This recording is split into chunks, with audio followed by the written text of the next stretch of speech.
Hello everyone, welcome back to another game of Elemental War of Magic, Beta 4. And on this one, I thought I would show you a little bit of the map construction.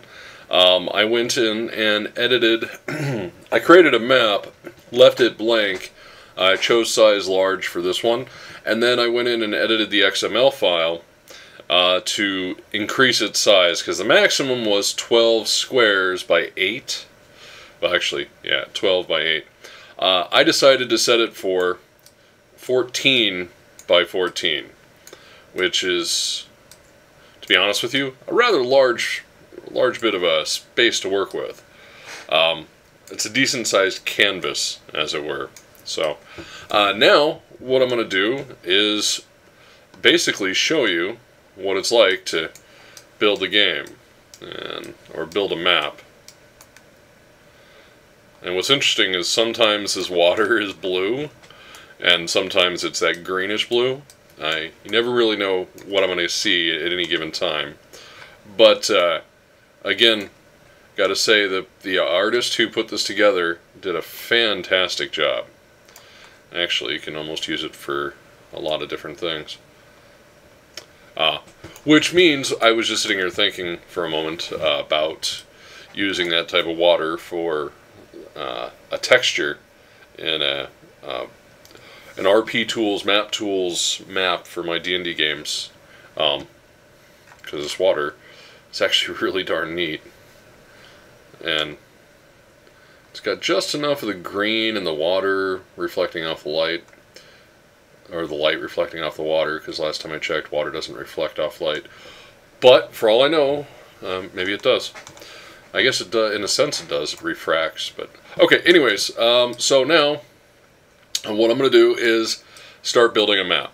I've got 14 by 14 tiles, so I guess we could try, I'd like to off-center things, and let's go ahead and grab some land, just to get an idea.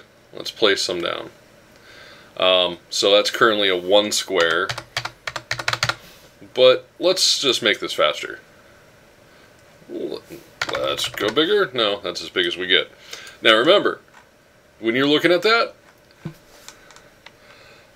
that is 2, 4, 6, 8, 10, 12, 14, 15 squares across. That's a lot of space. I mean, you can actually have cities, you know, it'll take time for it to grow out into that. And here we're just going to keep adding some stuff. Just to get core islands, as it were. Well, for me it's more core continents, but you get to kind of listen to the clicks and things like that. And then, let's see. Yes, I'm going to keep some little inland oceans there. So, we have the first start there. Let's see. 2, 4, 6... 8, and then let's go ahead and build one over here.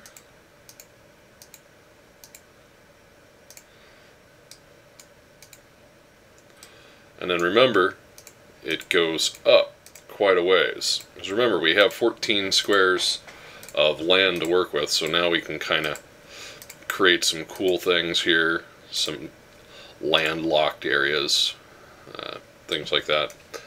And then remember, we got all this room up here. So, what are we going to do? Well, we got the idea of this continent down here and this continent over here.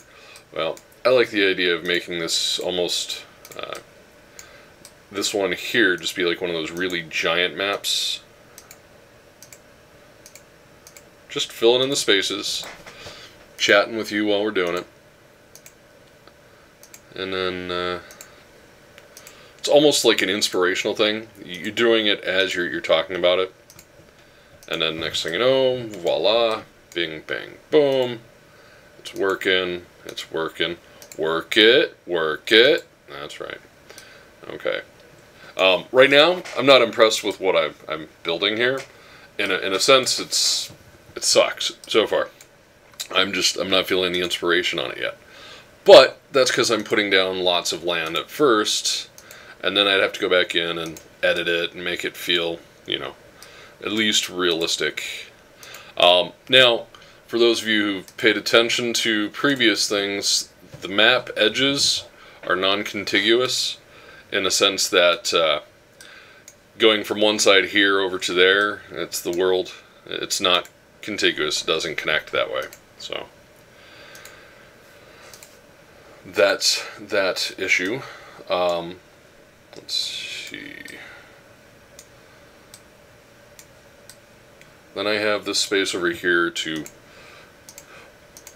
build another map. Another land.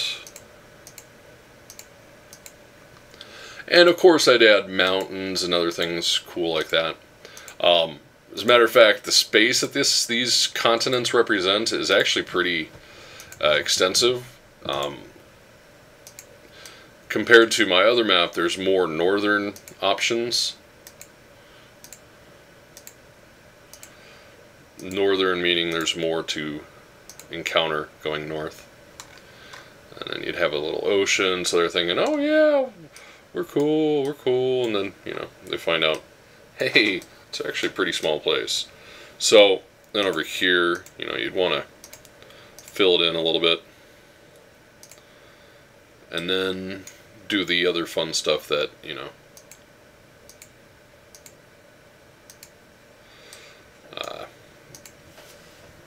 you would see. Okay, so shortly I'll show you some more. I'm going to start decreasing some of the size here, because this map is starting to look like something Brad would make, and that's kind of scary. Oh, sorry, Brad. Alright. So yeah, and this is one of those, because I've always been fond of continents and being able to take over and control your continent, and find out that eventually there's people in other places who have done the same thing with their own continents. Okay, so now I want to basically make this map start to feel a little bit more realistic. You know, the edges kind of coming off. Because if you ever looked at any global maps, in a lot of cases there's these, you know, land just seems to break off in certain areas and in certain ways, and you just kind of like, huh, that's different, didn't expect to see that. You know, peninsulas, stuff like that. So we're going to go ahead and kind of embrace that style, kind of make these maps a little bit more, feel a little bit more realistic. You know, a couple little chains of islands and things like that off nearby. Maybe I'll even put resources down on there. In the meantime, let's see.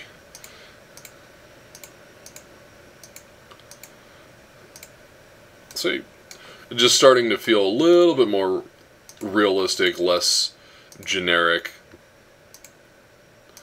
And in reality, I don't like the map being exactly like that. So, I want to fix that. Hello, water. Let's just bring in, and ironically, by bringing in the water, it actually starts bringing in the beaches, which works. I'm happy to have some beaches here. Starting to feel a little bit more real.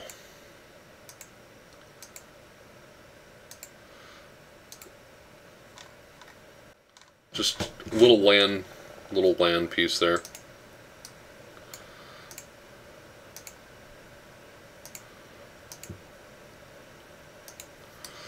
Yeah, you're probably going, really?